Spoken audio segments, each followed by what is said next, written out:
Avec son sourire d'ange, il est chez lui partout. Il s'appelle Sébastien Laval, photographe de profession. Il y a 8 ans, il s'est embarqué pour un voyage au long cours dans les coins les plus reculés du Vietnam. Son objectif, photographier les 53 ethnies minoritaires du pays. Nous l'avons rencontré avec son guide et ami Yuen, près de la frontière chinoise. Ils étaient tous deux en route pour le village de Nam Bo, où vivent les Pathen, l'une des premières ethnies qu'il ait photographiées au Vietnam.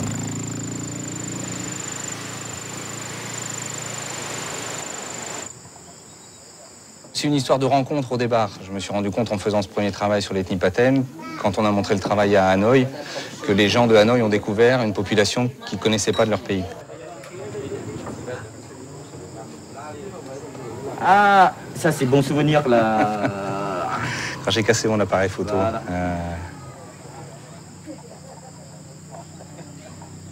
Là, dans cette série, on a à peu près une vingtaine de populations différentes du Vietnam, et dont l'ethnie Pathen ici, avec laquelle tout ce projet a démarré en 2005. Donc voilà, dans le village de Nam Bo qui se trouve juste à côté ici dans la montagne. Ça fait 8 ans maintenant que je ne suis pas venu ici et j'aimerais bien rencontrer certaines personnes et leur donner les images que j'avais faites il y a 8 ans et voir ce qu'un peu le village est devenu et comment ils vivent maintenant. Le lendemain matin, à l'aube, Sébastien nous propose de prendre la route avec lui. La route, un bien grand mot, plutôt un chemin de terre. Nous allons découvrir Nam Bo, à 40 minutes de moto de la dernière voie goudronnée.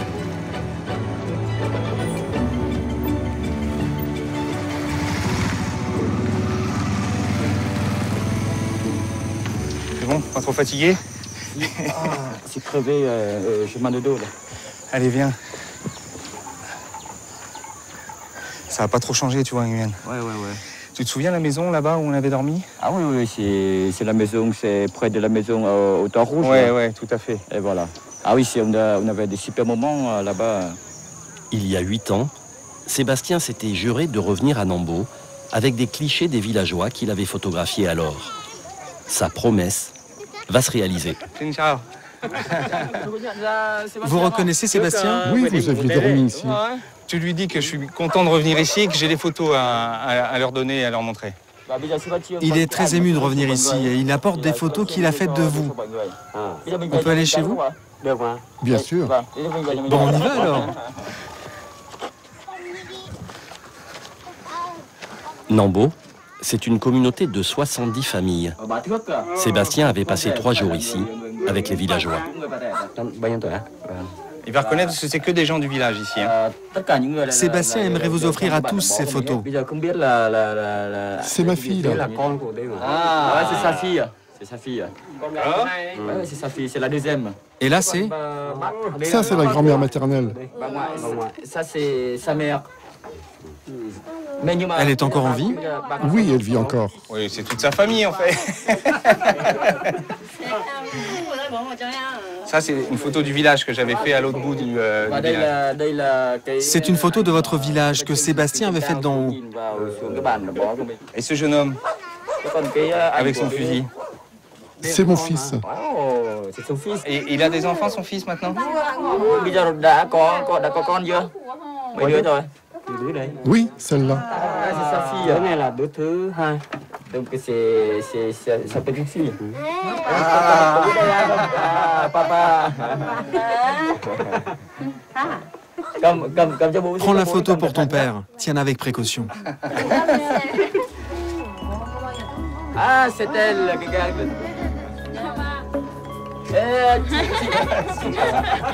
Chị có nhớ Sébastien không?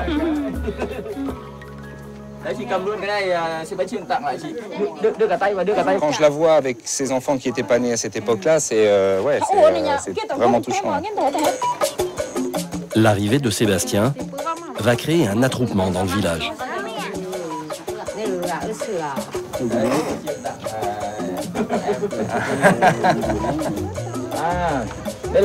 Tiens, regarde ça. C'est la photo que Sébastien a faite de toi il y a 8 ans. Tu te reconnais? Oui, je me reconnais. même si le lieu a un peu changé. Tu te trouves beau sur la photo? Je me trouve pas mal. Mais autrefois, je pouvais utiliser mon fusil. Aujourd'hui, les autorités me l'interdisent. La distribution de photos va se terminer chez Lao Tso, 94 ans, le patriarche du village. Vous allez bien? Oh, pas très bien. Pas très bien. Ai đây không? Vous vous reconnaissez sur la photo? Oh, c'est un vieux. Vâng. Cách đây Mais mấy c'est năm, vous? cách đây mấy năm Sébastien vous a photographié il y a quelques années. Il vient vous offrir cette photo. Cậu quay lại đây, bây giờ cậu ấy tặng lại ông bức ảnh này. Ah, c'est moi.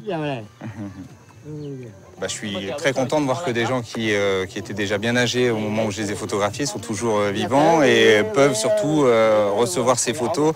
J'ai juste peut-être le regret de ne pas être venu avant quand même les retrouver et leur avoir donné toutes ces images un petit peu avant. Regardez bien l'objectif et souriez. Lao Tso, c'est la mémoire du village. Vous avez rencontré l'oncle Ho Chi Minh, n'est-ce pas? Oui, oui, je l'ai rencontré. Vous vous rappelez de l'année de cette rencontre? Il y a si longtemps. C'était en 43, je crois. J'étais avec d'autres jeunes. Certains étaient partis avec l'oncle Ho Chi Minh. Ils l'avaient suivi pour aller se battre. Une photo, c'est bien sûr un travail sur l'histoire, mais pas seulement.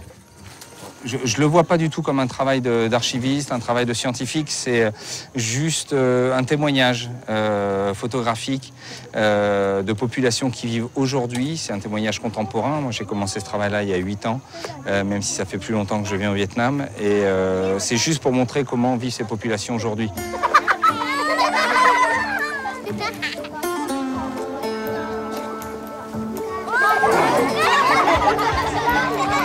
Aujourd'hui, on dénombre 5000 patènes réparties sur plusieurs villages du Nord-Vietnam. Un seuil critique. Pour autant, à Nam Bo, ces 10 dernières années, la population a légèrement augmenté.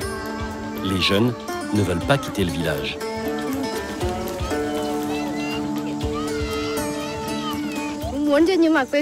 J'aimerais bien découvrir un autre lieu. Mais comme ici c'est notre village natal, on doit rester. Nous sommes nés ici et on ne peut pas partir. Et puis on pourrait aller chercher du travail ailleurs. N'importe où, mais je pense que ça doit être plus difficile qu'ici. Ce jour-là, il se passe quelque chose d'inhabituel à Nam Bo. À l'exception des cueilleuses de thé, personne ne semble travailler et certaines jeunes femmes sont sur leur 31.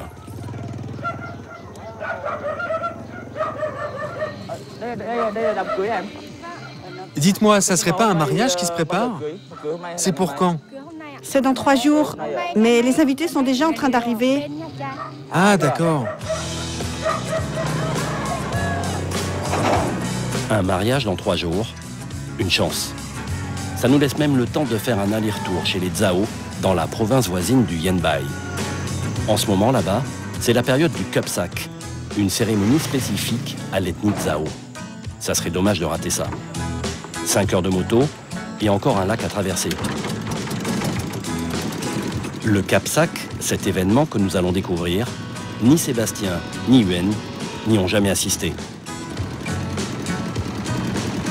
Et pour le chaman, il n'y a pas de problème, c'est vu avec Monsieur Tuong?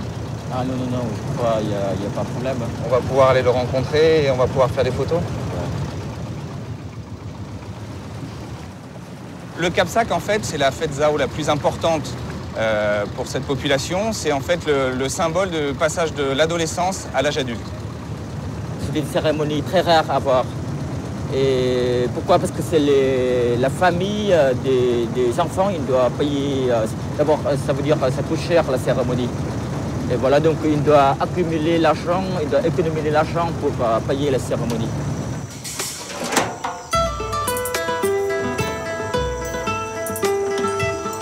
Nous voici enfin chez les Zhao. Comme les Patènes, la minorité de Zhao commence doucement à se tourner vers le monde moderne. Mais elle a su préserver ses traditions importées de Chine au XVe siècle. Quand nous arrivons sur place, la cérémonie a déjà commencé. Les pleureuses sont en action. Et pas moins de 8 chamans sont venus pour rappeler l'âme d'une vieille femme, tuée il y a quelques semaines par un buffle. Un accident rarissime. Mais celui pour qui on va célébrer le rituel du Kapsak, c'est lui. Il s'appelle Nin, il a 13 ans. C'est le descendant de la défunte. Son père a fait beaucoup de sacrifices pour organiser son passage à l'âge adulte. Je dois faire mon devoir. C'est seulement quand on aura fini ce Kapsak que j'aurai accompli ma mission. Demain, pour nous tous, c'est le grand jour. J'ai un peu peur aujourd'hui. Mais dis-moi, le Kapsak, ça représente quoi exactement pour toi?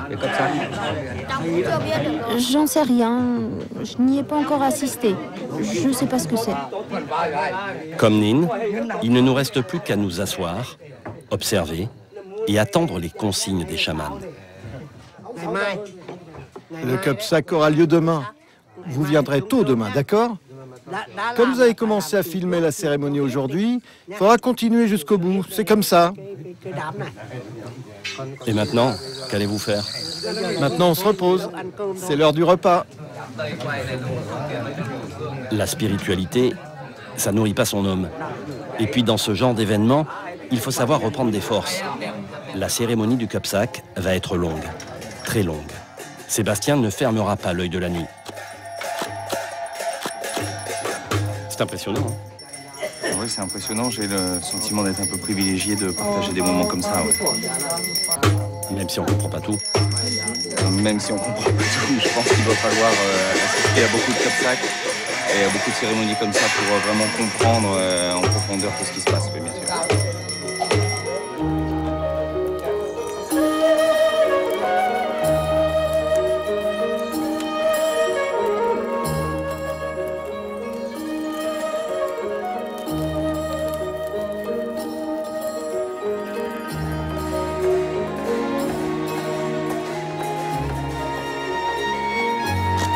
Avant le lever du jour, les esprits de la famille seront rassemblés puis conservés précieusement sous le plancher de la maison.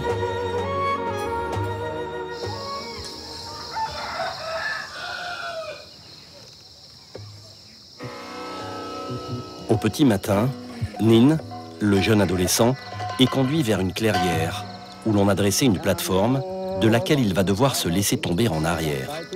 C'est le point d'orgue du Kapsak. Il faut que cette cérémonie ait lieu pour qu'il puisse assumer d'autres responsabilités plus tard. C'est ainsi. Un garçon qui tombe du ciel avant de renaître sur terre. Symbole de l'abandon de soi. C'est ainsi que les Zhao entrent dans le monde des adultes. C'est super impressionnant. Je me demande ce qu'il éprouve en fait à ce moment-là et comment il se sent maintenant.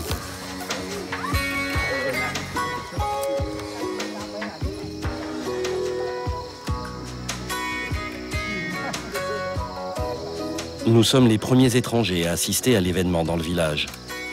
Même Yuen, le guide de Sébastien, n'en revient pas. C'est pour la première fois, moi, je vis ça.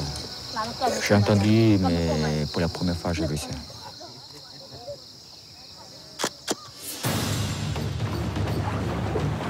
Nous laissons Nin à sa nouvelle vie d'homme pour rentrer à Nambo chez les Paten. Le mariage et surtout la fête ont déjà dû commencer.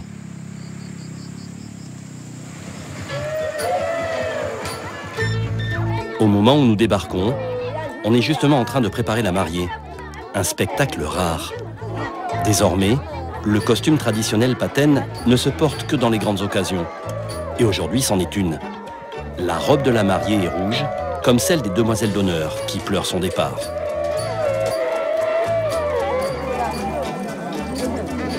Au même moment, la famille compte les dons faits par les convives. Tous les habitants du village et des alentours sont invités, mais ce sont eux qui financent le banquet. Tu sais pourquoi ils notent bien? Il note le nom des gens, c'est ça? La somme,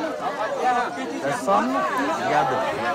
Le numéro, le nom, somme, et puis le nom du hameau. Ah d'accord, les gens donc marquent d'où ils viennent et... Voilà. Le sens de l'hospitalité patenne. Nous aussi, nous sommes conviés à la fête.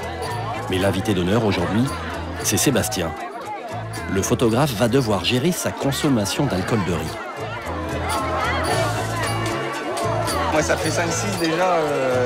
Mais Yanam, le chef du village, si je vais vers lui, à mon avis, est-ce qu'il vient déjà de m'en donner un? On va aller voir.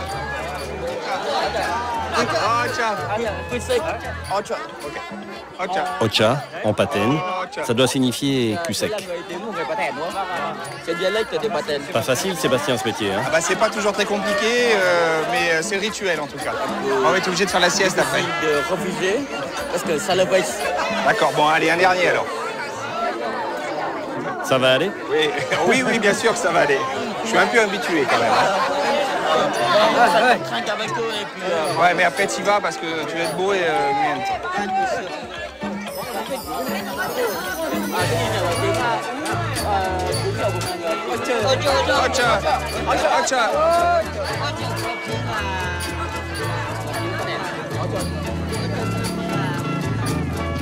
La mariée va profiter de la fête pour filer avec son jeune époux et commencer une nouvelle vie dans un autre village. Quant à Sébastien, ses retrouvailles avec les patènes vont au-delà de ce qu'il avait espéré. Une véritable amitié est née.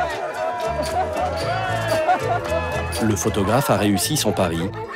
Dans quelques semaines, son travail sur les ethnies du Vietnam sera terminé, prêt à faire le tour du monde.